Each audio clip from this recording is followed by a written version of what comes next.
3, 2. Saludos amigas y amigas. Desde San Ramón, en la zona occidental del Valle Central de Costa Rica, saludamos a todos ustedes, ramonenses que están dispersos por el mundo y todos los amigas y amigos que están teniendo la oportunidad de estar en sintonía. A todos los saludamos y les enviamos un afectuoso saludo.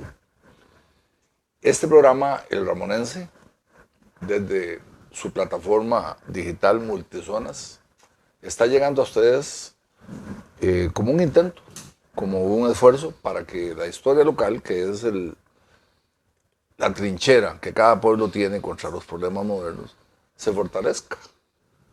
Nosotros ponemos este granito de arena, ojalá que muchos hagan lo mismo. Así que este servidor, Paul Brenes Cambronero, y nuestro compañero Jorge Jiménez, para servirles también. Estamos aquí para que durante la siguiente media hora conversemos sobre temas históricos de este poblado que atañen, por supuesto, a la historia de Costa Rica y que se ligan en muchos aspectos a la historia latinoamericana. Hoy tenemos un tema, Jorge, que se trata de la participación de los ramonenses en los hechos bélicos en la historia de Costa Rica. A partir, por supuesto, de la fundación del poblado de San Ramón. Porque sí, como un breve recuento, Costa Rica llega a su independencia el 15 de septiembre de 1821. Y el poblado de San Ramón, que ahora es el cantón de San Ramón en la provincia de Alajuela, se funda el 19 de enero de 1844, es decir, 23 años después.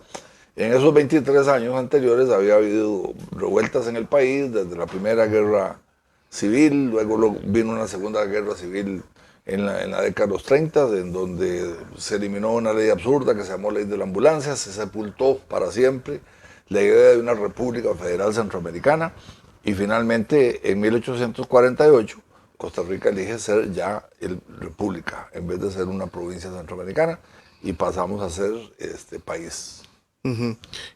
Pero la conexión con San Ramón casi que podríamos decir que termina con Morazán y el término de la República Centroamericana, ¿verdad? Así es, Jorge. Sí, eso que Jorge señala es muy importante. En 1844, ¿verdad? Tenemos una situación muy interesante. No, perdón, fue en 1842. En 1842 se da una situación interesante cuando el general Francisco Morazán, que había sido el presidente por cerca de 10 años de la República Federal Centroamericana y fue depuesto, se viene a Costa Rica, invade el país, don Braulio Carrillo, que era el jefe de Estado, decide entregarlo para no someter a los costarricenses a un baño de sangre, y entonces Morazán se instala en el país con un único objetivo, que era promover, ¿verdad?, la República Centroamericana desde una posición de fuerza, tomando a Costa Rica como cabeza de playa, digámosle así. Entonces aquí vino a organizar un ejército, empleó tácticas tributarias confiscatorias tremendas contra la población costarricense. ¿Al pueblo no le gustó? No, a nadie le gusta que le saquen el patrimonio, ¿verdad? Y además de eso estableció un régimen muy represivo. Estamos hablando de que Morazán derrocó a un Braulio Carrillo en abril de 1842 y ya en agosto de ese mismo mes el pueblo ya no soportaba. O sea, había conflicto. Y se da una rebelión muy violenta en donde lo más simpático es que no había un líder. Por eso se habla que es una rebelión realmente popular. El líder lo consiguen hasta el final, ¿verdad? Que fue el general Antonio Pinto Suárez, un portugués, un militar portugués que residía en Costa Rica muchos años antes. Y entonces finalmente en una cruenta batalla, que se dice que las calles de San José y de Cartago quedaron teñidas de sangre. Corría la sangre. Muchos cientos de muertos los que hubo. Entonces se derroca Morazán, que esto empezó a finales de agosto, y el 15 de septiembre el general Morazán fue fusilado en el Parque Central de San José. Esa es la historia. En 1842, al ser fusilado Morazán, viene un corto periodo con don Antonio Pinto Suárez en la presidencia, en una forma muy interina, como él mismo lo definía, y casi inmediatamente se nombra a don José María Alfaro Zamora, un alajuelense, como jefe de Estado. Don José María Alfaro, finalmente, desde esa posición, atiende una petición que venían haciendo los ramonenses desde dos años antes, que era el permiso. En 2 ocasiones envió, ¿verdad? Correcto. La solicitud. Para formar un poblado. Esas 2 cartas llegaron, una en el 42, poquitos días antes del fusilamiento del general Morazán, y la otra en 1843 a finales. Así que el 19 de enero de 1844 acabamos la semana pasada de cumplir el 179 aniversario de ese hecho histórico. Se funda el poblado y San Ramón nace a la vida republicana, ¿verdad? Desde ese momento se acaban los movimientos militares en este país, tuvieron un periodo largo de paz, ¿verdad? Costa Rica ya sale de ser una república, una provincia federal de la República Federal Centroamericana y se convierte en un país, ese es el título que finalmente se adquiere en 1848 y nos vamos en paz, tranquilo, un país que está progresando, el café en su apogeo, somos de la provincia, de ser la provincia más pobre de Centroamérica, pasamos a ser la más próspera, gracias al café y a la exportación sobre todo a los países europeos, y ya nos acercamos a un periodo en la historia en el cual la guerra vuelve a nosotros. Pero pasaron 12 años, ¿verdad? Fueron 12 años de crecimiento y tranquilidad. Yo diría, sí, más bien 14. 14, bueno. Sí, porque Morazán es fusilado en el 42 y la amenaza empieza hacia 1856. Ok, sí. ¿Qué es lo que pasa? Bueno, para los que conocen la historia, vamos a hacerlo como un repaso. Para los que no, pues con gusto le vamos a mencionar algunos datos.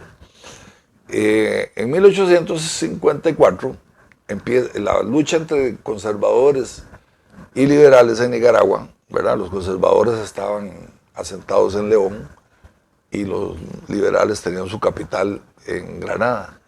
Eran 2 ciudades que tenían esas rivalidades desde los tiempos coloniales, ¿verdad?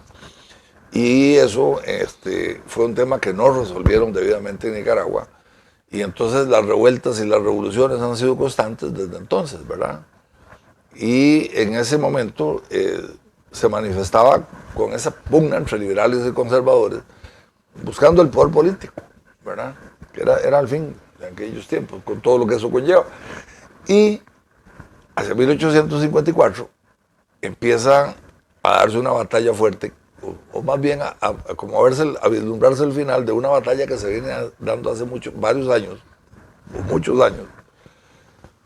Y los conservadores de León recurren a un arma novedosa, que fue contactar a un norteamericano de vida dudosa que se llamó William Walker.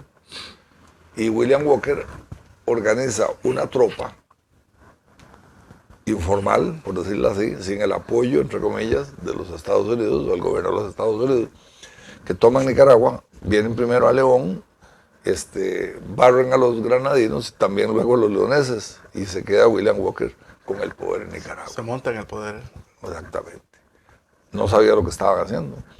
Esto es lo que se conoce como los filibusteros, ¿verdad? La falange, que los estados del sur de Estados Unidos empiezan a patrocinar y a financiar como una manera de expandirse hacia el resto de América Latina. Recordemos que en 1856 ya los Estados Unidos habían derrotado a México en una guerra con la que les había costado todo el territorio de Texas, y ya se habían anexado 6 estados más, que yo recuerde: Colorado, Arizona, California, Nuevo México, y algún otro más, creo que Utah, ¿verdad?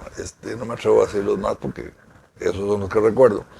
Y se apoderaron de más de la mitad del territorio mexicano. Pues en los estados del sur había una tendencia de que querían seguir hacia abajo, ¿verdad? Entonces William Walker viene patrocinado por esos grupos económicos poderosísimos. Inclusive, interesante, es que la bandera de los filibusteros decía en inglés 5 or none, ¿verdad? 5 o nada. ¿A qué se refería? A que ellos venían a Centroamérica no por Nicaragua, sino por las 5 repúblicas. Las 5 repúblicas.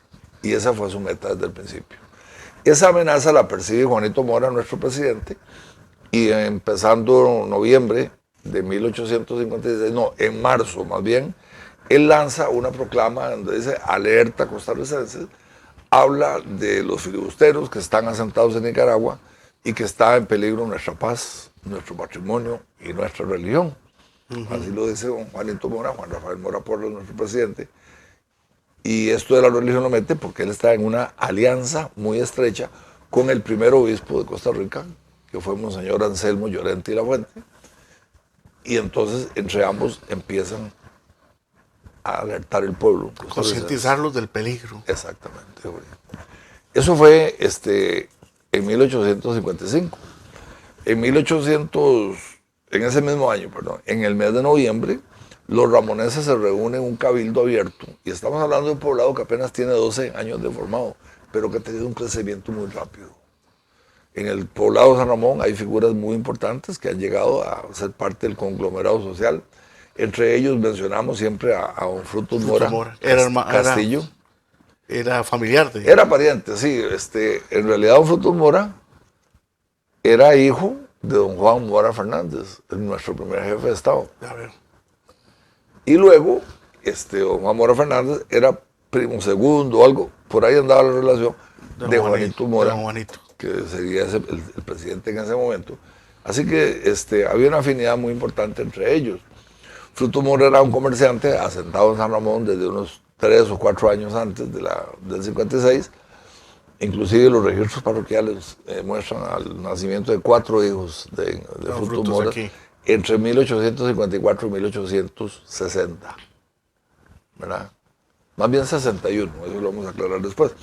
Pero sí, don Frutos Mora es una persona como que encabeza, es el contacto con el presidente Mora, que está en el poder desde 1849, y que por esos medios le ha dado importantes cosas al pueblo de San Ramón. El pueblo de San Ramón era simplemente un poblado, no tenía absolutamente ninguna participación en la vida política del país, porque en aquellos tiempos la Constitución establecía que cada pueblo tenía que tener delegados, pero los delegados solo se tenían si era un cantón. O sea, tenía que ser villa.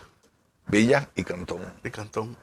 Entonces, don Juanito Mora viene a San Ramón en 1856, le hacen una fiesta rumbosa, como dicen los historiadores, en que el municipio que tenemos en aquella época tira la casa por la ventana, y en esa fiesta don Juanito ofrece el cantonato y ofrece el título de villa.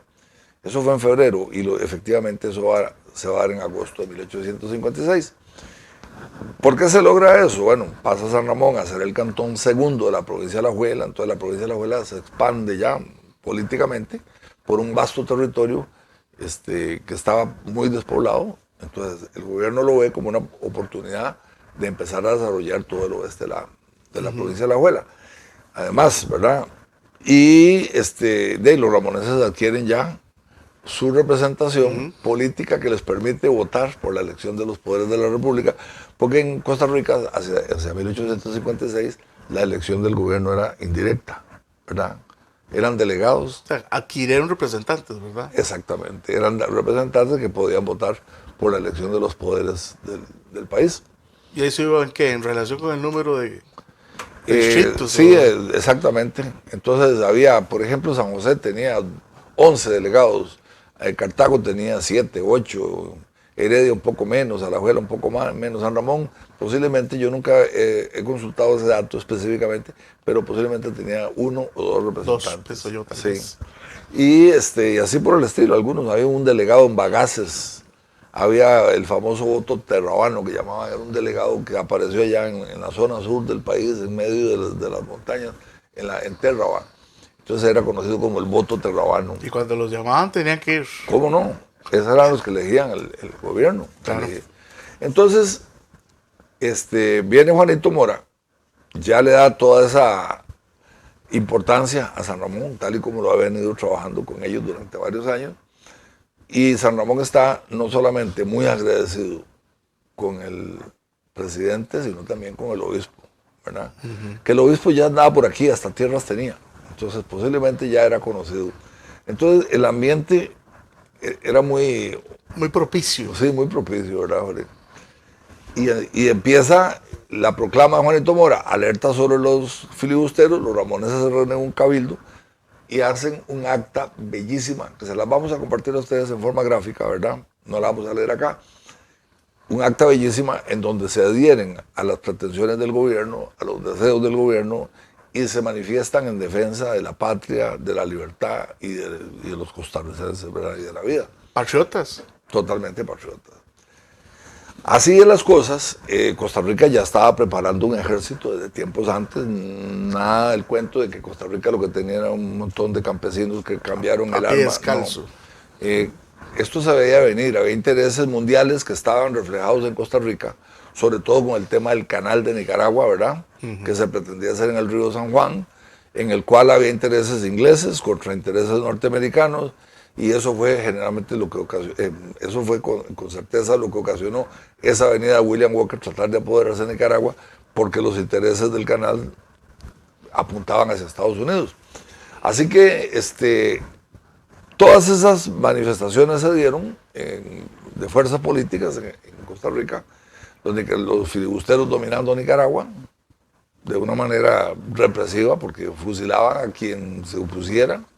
Fue muy dura la presencia de los filibusteros allá. Ya se había sentado William Walker en Granada y había una cuestión importante, que es lo que llamaban la vía del tránsito. Los filibusteros estaban en Granada, que está a orillas del lago de Nicaragua, ¿verdad? El lago de Nicaragua se desagua por el río San Juan, que es la frontera actual entre Nicaragua y Costa Rica, que va hasta el Atlántico, ¿verdad? Entonces, la idea del canal era establecer un puente en San Juan del Sur, donde llegaban los vapores de Estados Unidos, ahí hacían transborde por la línea de vapores que remontaban el río San Juan, y luego del río San Juan cambiaban de vapor y pasaban al lago Nicaragua, lo atravesaban y llegaban al puerto de San Jorge, ¿verdad? Que está cercano a Rivas, una ciudad nicaragüense, y de Rivas al Pacífico es una distancia corta, ¿verdad? Que se hacía en diligencia o carreta. Pregunto porque no lo recuerdo. ¿A cuál magnate norteamericano pertenece la vía de tránsito? El que ¿Era andaba, Vanderbilt o Morgan? El Comodoro Vanderbilt. Vanderbilt. Ese era el que andaba detrás del canal. Bueno, pues entonces, al llegar al Pacífico, el puerto era San Juan del Norte, ¿verdad? Ahora es un bellísimo sitio o destino turístico en el sur, aquí en el Pacífico nicaragüense. Esa era la idea del canal. Entonces, cuando se asienta William Walker en Granada, pues lógicamente eso tiene un sentido. Por el río San Juan le van a llegar todos los pertrechos, le llegan los hombres, le llega la comida, los refuerzos, todo le llega del sur de Estados Unidos en vapores que llegan a San Juan del Sur. Entonces había que cortar esa línea. Esa era parte de la estrategia militar. ¿Y en qué papel entran los ramoneses en eso? Bueno, entonces empiezan los preparativos y Juanito Mora viene a Atenas y ahí convoca a dos grupos de ramoneses. A uno que encabezado por don Ramón Rodríguez Solórzano, que era el líder de los pioneros que se habían asentado aquí. Uno de los padres fundadores de acá. Sí. Y Ramón era un conocedor, era un explorador nato, ¿verdad? Conocía muy bien la región, se movía libremente por las montañas, ¿sí? Tenía ese instinto, ¿verdad? Entonces a Ramón le encarga ir a buscar un camino para llegar al río San Juan, ¿verdad? Entonces Ramón parte con un grupo pequeño de cerca de 15 personas de San Ramón y empieza a ver cómo descubre una ruta al río San Juan. En aquel tiempo era para nosotros totalmente helado. Selva cerrada. Inexplorada, cerrada. Ramón Rodríguez Solórzano sale con ese grupo de San Ramón, descubre las cabeceras del río San Carlos y sigue para allá. Lo que pasa es que fue inhóspito el clima y un combate con los indios guatusos, que todavía en esa época, 1856, era una tribu que estaba intacta. Que cuando ingresan un grupo de hombres blancos, por decirlo de alguna manera, a su territorio, los reciben a flechazos, ¿verdad? Entonces hubo un combate en donde vienen varios heridos de flecha y ellos mataron hasta un aborigen. En esa es la que participa Diego Gamboa. Correcto, don Diego Gamboa. Viene herido de flecha. Exactamente, viene herido de flecha y venía Diego Gamboa y su hermano Procopio, que eran sobrinos de Ramón, ¿verdad? Ese era como un grupo familiar. Por otro lado, Juanito Mora encarga a un radicado en San Ramón, que era un militar retirado, conocido como el coronel Francisco Martínez, y le dice, bueno, ahora yo necesito que usted vaya por esa trocha a Nicaragua al lago ahí y se apodere de ciertos puestos claves para cortar el suministro. Cortar el suministro, esa es la... de los filibusteros.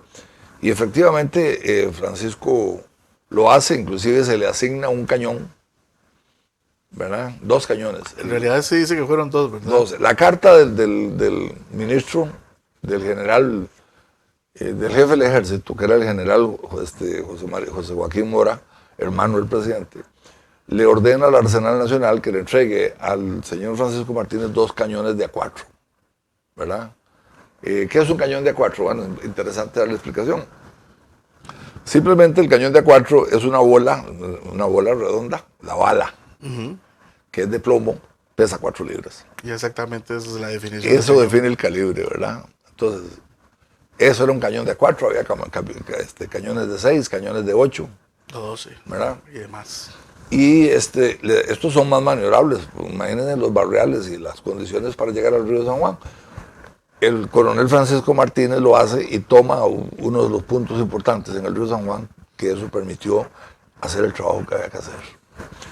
Bueno, ¿cuál era el trabajo? La primera batalla, la primera etapa de la guerra, Juanito pasa por Atenas, baja por detrás de los montes del Aguacate, se dirige hacia Caldera, ahí en Punta Arenas toman un bote, se atraviesan el Golfo Nicoya, salen ahí al río Tempisque y ahí siguen a pie hacia Nicaragua. Y el 23 de marzo están combatiendo la primera gran batalla, que es la batalla de Santa Rosa, ¿verdad?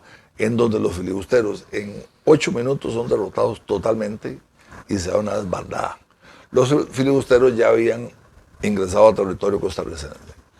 Bueno, pues hay un libro del historiador costarricense Raúl Arias Sánchez, que se llama Los soldados de la guerra, de la campaña nacional.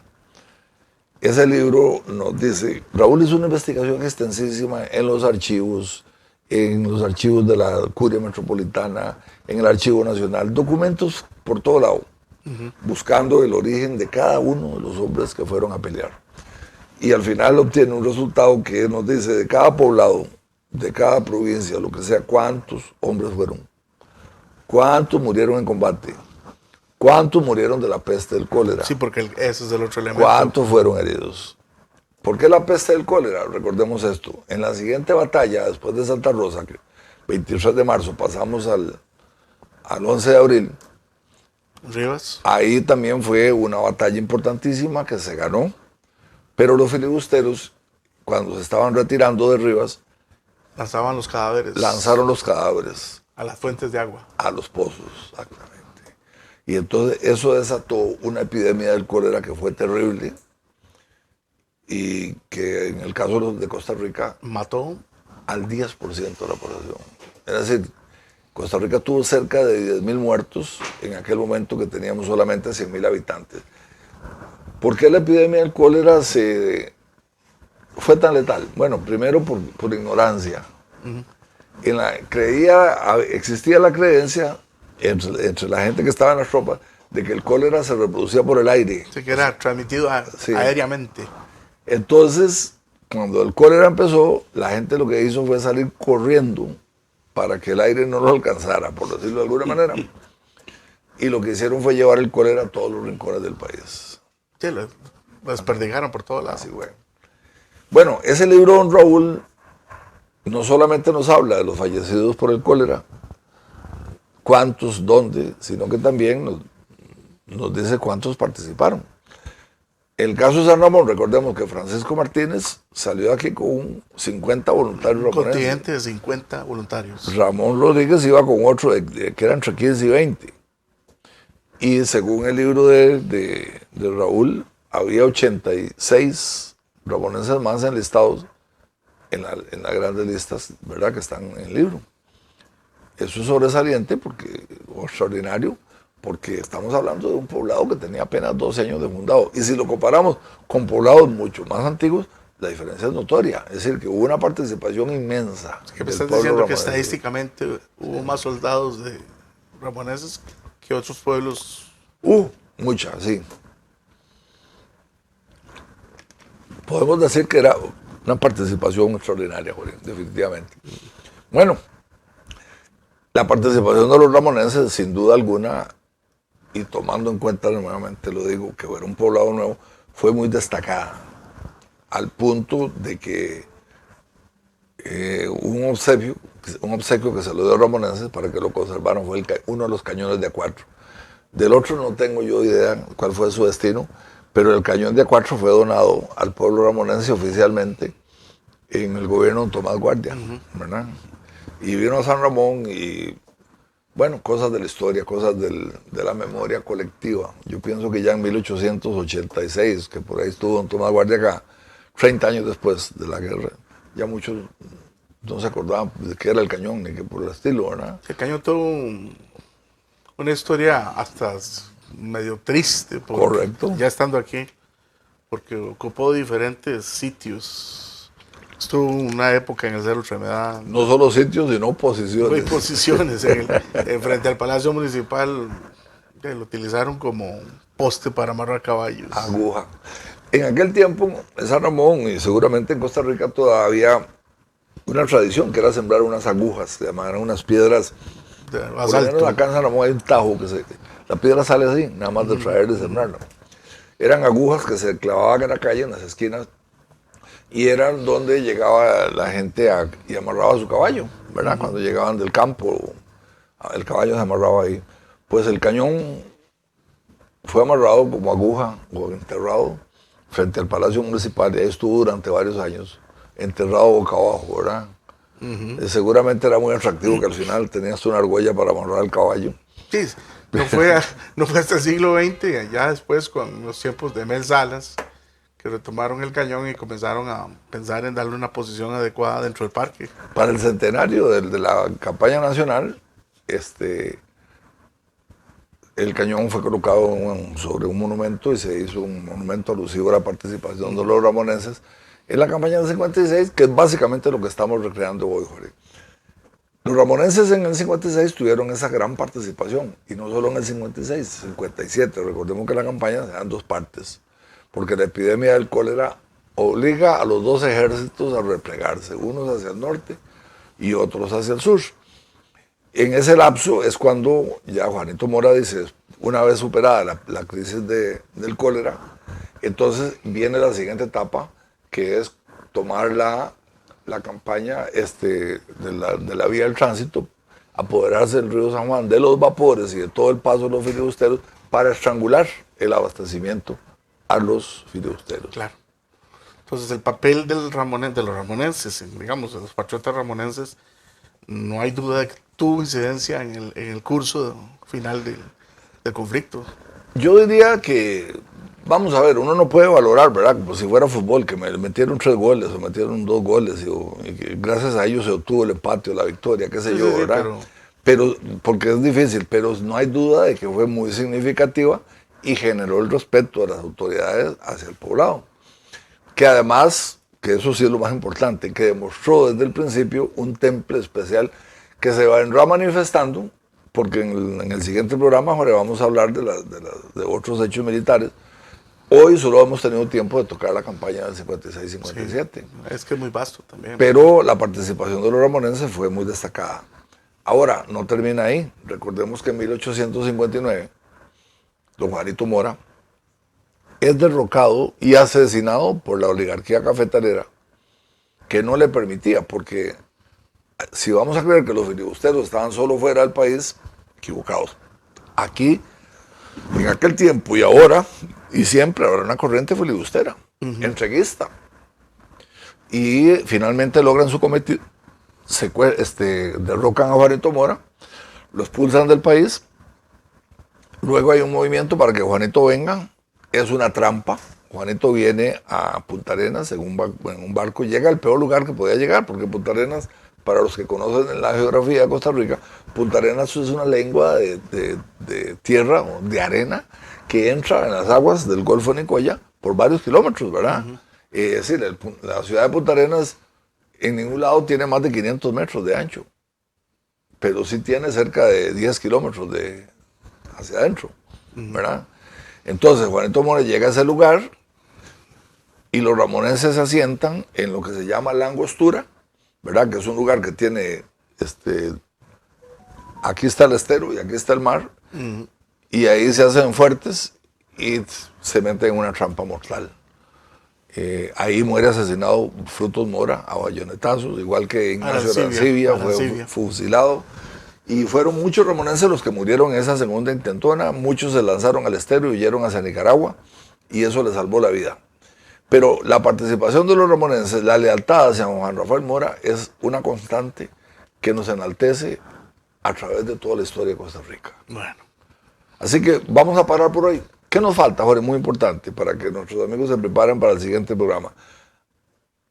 Hay 2 revueltas militares o hechos militares de suma importancia en la historia de Costa Rica posteriores al 56, que son la revolución o la guerra contra la dictadura de los hermanos Tinoco en 1919, correcto, y posteriormente los hechos de 1948 que terminan con la fundación de la Segunda República. Correcto. ¿Verdad? Eso será para episodios posteriores. Eso es. Igual vamos a ver la invasión que sufrimos desde Nicaragua en 1955, cómo se enfrentó también. Bueno. Por ahora lo que queremos decirles a todos los amigos y amigas que nos están viendo es que San Ramón tiene una historia importante en lo que el poeta Carlomagno Araya dice el temple del ramonense, ¿verdad? Ahí lo mostró, en cada una de ellas lo ha mostrado con mucha fuerza, por no decir fiereza, y es un tema que es necesario que abarquemos en su totalidad, así que lo vamos a dejar para la segunda parte.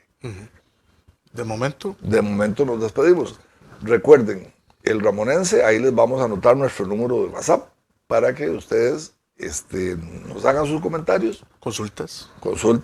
Le agradecemos a don Juan Sánchez, nuestro productor, acá en el canal, y a Multisoras, por supuesto, que es la plataforma desde la cual nos estamos manifestando a todo el mundo. Muy bien.